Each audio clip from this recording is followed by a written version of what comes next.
आप सभी को वट सावित्री व्रत की हार्दिक शुभकामनाएं। प्रिय भक्तजनों, वट सावित्री का व्रत आप सभी के लिए शुभ और फलदायक हो और जो भी मेरी माताएं बहनें हैं उन सभी का सुहाग अजर अमर रहे।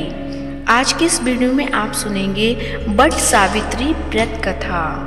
वट सावित्री व्रत कथा स्कंद पुराण में बताई गई है।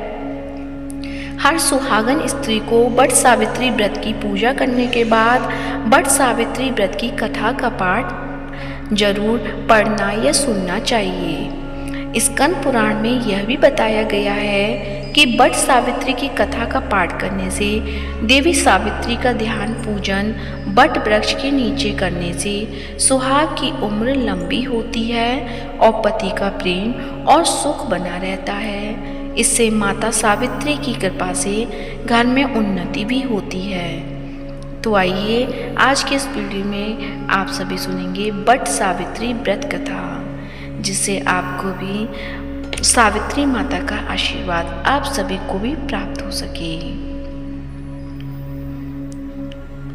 वट सावित्री व्रत कथा का वर्णन स्कंद पुराण में है।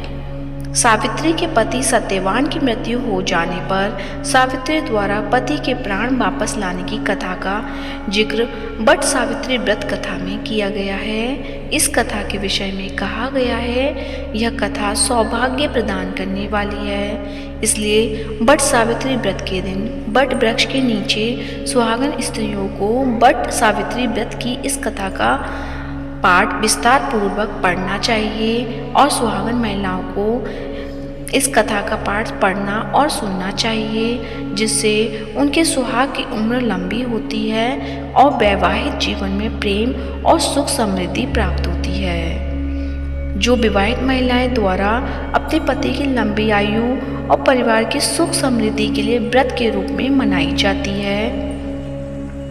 इस व्रत की कथा का मुख्य पात्र सावित्री और सत्यवान और यमराज हैं। तो सुनिए कथा। देवी पार्वती जी ने कहा, हे देवताओं के भी देवता, जगत के पति शंकर भगवान, प्रवास क्षेत्र में स्थित ब्रह्मा जी की प्रिया जो सावित्री देवी हैं, उनका चरित्र आप मुझसे कहिए। जो उनके व्रत का महात्म्य हो, उसके संबंध का इतिहास हो, एवं जो स्त्रियों के पतिव्रत्य को देने वाला, सौभाग्यदायक और महान उदय करने वाला हो। तब शंकर भगवान ने कहा कि हे महादेवी, प्रवास क्षेत्र में स्थित सावित्री के असाधारण चरित्र को मैं तुमसे कहता हूँ। हे माहेश्वरी, सावित्री स्थल नामक स्थान में राजकन्या सावित्री ने जिस प्रकार से उत्तम वट सावित्री व्रत का पालन किया, मद्र देश में एक धर्मात्मा राजा रहते थे जो सभी प्राणियों के हित में तत्पर रहा करते थे। उनका नाम अश्वपति था। धर्मात्मा, क्षमाशील, सत्यवादी होने पर भी राजा संतान रहित था। एक समय वह राजा प्रवास क्षेत्र में यात्रा करते हुए पहुंचा और सावित्री स्थल पर आ गया। वहां पर राजा ने अपनी रानी के साथ इस व्रत को किया, जो सावित्री व्रत नाम से प्रसिद्ध सभी प्रकार की कामनाओं को पूर्ण करने वाला है।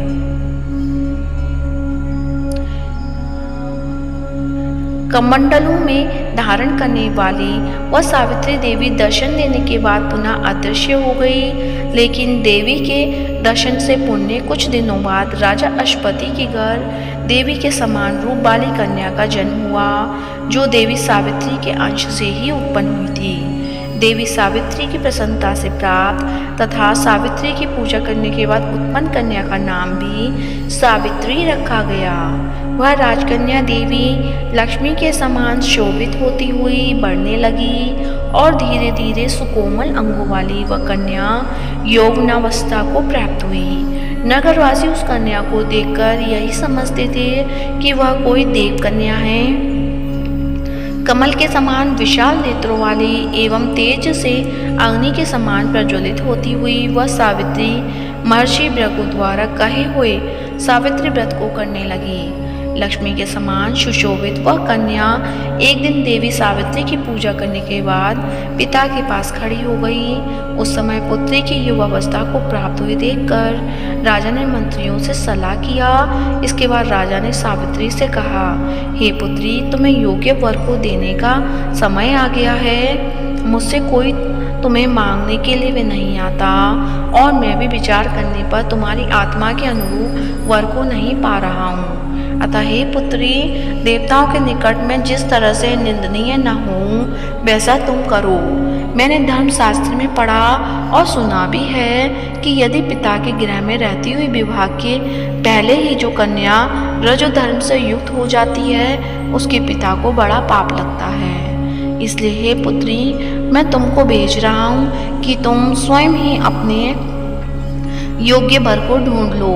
वृद्ध मंत्रियों के साथ शीघ्र जाओ और मेरी बात को मानो। इसके बाद जैसा कहते हैं वैसा ही होगा। ऐसा कहकर सावित्री घर से निकलकर राशियों के साथ तपोवन की ओर चल पड़ी और वहां पहुंचकर माननीय वृद्धजनों को प्रणाम करके सभी तीर्थों और आश्रमों में जाकर पुनः मंत्रियों के साथ सावित्री अपने महल को लौट आई। यहाँ सावित्री ने पिताजी के साथ देवर्षि नारद को बैठे हुए देखा।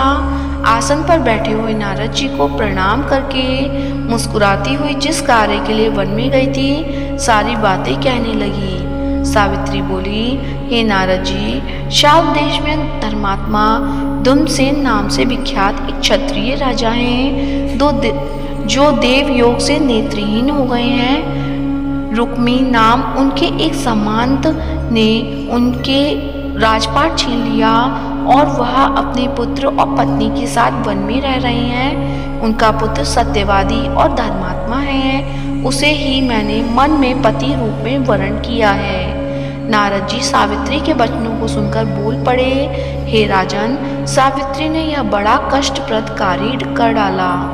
बाल बुद्धि होने से इसने केवल गुणवान समझकर सत्यवान को वर्ण कर लिया। सत्यवान मिट्टी के घोड़े बनाता है और घोड़े का चित्र भी बनाता है। इससे उसे चित्राश्व भी कहते हैं। सत्यवान दान और गुण में रंती देव के शिष्य के समान है। ब्राह्मणों की रक्षा करने वाला और सत्यवादी है। राजा यताति के समान उदार, चंद्रमा के समान प्रिय लगने वाला, रूप में दूसरे अश्विनी कुमार के समान और धूमसेन के समान बलवान है। लेकिन उसमें केवल एक दोष है, दूसरा कोई नहीं कि सत्यवान आज से ठीक 1 वर्ष पर क्षीणायु होने से देह त्याग कर देगा। इस प्रकार नारद जी की बात सुनकर राजकन्या सावित्री ने राजा से कहा, राजा, लोग किसी से एक बार कोई बात कहते हैं, ब्रह्मवेत्ता एक ही बार कहते हैं और एक ही बार कन्या दी जाती है। ये तीनों कर्म एक ही बार किए जाते हैं, बार बार नहीं। दीर्घायु हो अथवा अल्पायु, गुणवान हो अथवा निर्गुण, वर को एक ही बार वर्ण कर लिया, अब दूसरे वर को वर्ण नहीं करूंगी। नारद जी ने कहा, हे राजन, यदि आपको उचित लगता हो तो अपनी पुत्री सावित्री का कन्यादान शीघ्र कर डालिए। राजा शुभ मुहूर्त विधि विधान पूर्वक सत्यवान के संग सावित्री का विवाह करवा दिया। सावित्री अपने पति को पाकर ऐसे प्रसन्न थी जैसे उसे पुण्यवान पुरुष स्वर्ग को पाकर प्रसन्न हो जाता है। सावित्री उस सत्यवान के साथ आश्रम में रहते हुए नारद जी की कही हुई बात को याद करती रहती थी और उस दिन को गिनती रहती थी कि जब सत्यवान देह त्याग कर चले जाएंगे।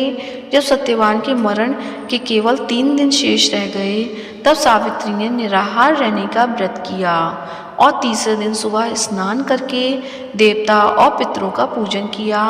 फिर सास ससुर के चरण वंदना करके वह भी पति के साथ जंगल की ओर चल पड़ी। जंगल में लकड़ी काटती काटती अचानक से सत्यवान के सिर में दर्द होने लगा। सावित्री ने कहा कि आप कुछ देर मेरी गोदी में सिर रखकर सो जाइए, फिर हम आश्रम की ओर चलेंगे। जैसे ही सत्यवान सावित्री की गोद में लेटे वैसे ही सावित्री ने देखा कि सांवले पिंगल वर्ण वाले करीट धारी पीत वस्त्र पहने हुए साक्षात सूर्य के समान उदित हुए पुरुष उनके सामने खड़े हैं। सावित्री ने उन्हें प्रणाम किया और उनसे पूछा कि आप कौन हैं। इस पर यमराज ने कहा कि मैं सब प्राणियों के लिए भयंकर और कर्मानुसार उनका उचित दंड देने वाला यम हूँ। सो हे पतिव्रता सावित्री, समीप में पड़े हुए तुम्हारे पति की आयु समाप्त हो गई है, इसे यमदूत पकड़कर नहीं ले जा सकेंगे, इसलिए मैं स्वयं आया हूँ। ऐसा कहकर फांस के लिए हुए यमराज ने सत्यवान के शरीर से अंगुष्ठ मात्र शरीर वाले जीवात्मा को बलपूर्वक निकाल लिया। इसके बाद यमपुरी की ओर चलना शुरू किया। सावित्री भी यम के पीछे पीछे चलने लगी। यमराज ने सावित्री से कहा कि कोई भी जीव बिना आयु समाप्त हुए यम मार्ग से नहीं जा सकता। सावित्री ने यमराज से कहा कि आप जैसे सज्जन पुरुष के साथ में चल रही हूँ, मेरे पति आपके साथ हैं, तो मुझे आपके साथ चलने में कोई शर्म और गिलानी नहीं हो रही है। दूसरी बात, स्त्रियों के लिए इस पृथ्वी लोक में पति को छोड़कर कोई अन्य स्थान नहीं है, इसलिए मैं आपका अनुगमन कर रही हूँ।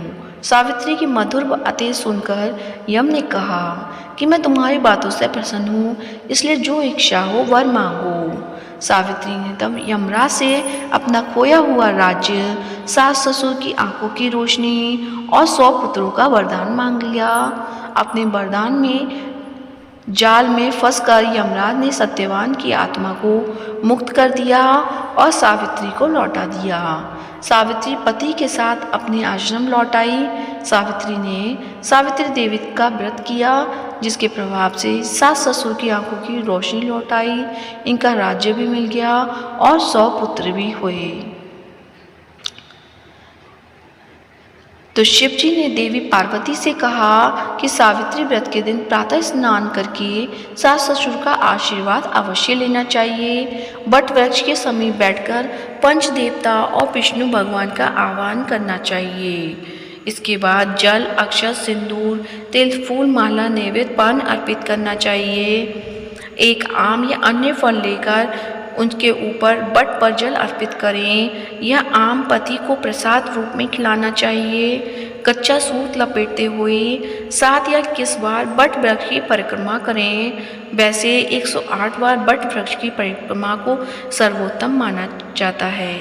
इस व्रत का पारण काले चने से करना चाहिए, क्योंकि काले चने के रूप में ही सावित्री को उसके पति के प्राण यम ने लौटाए थे।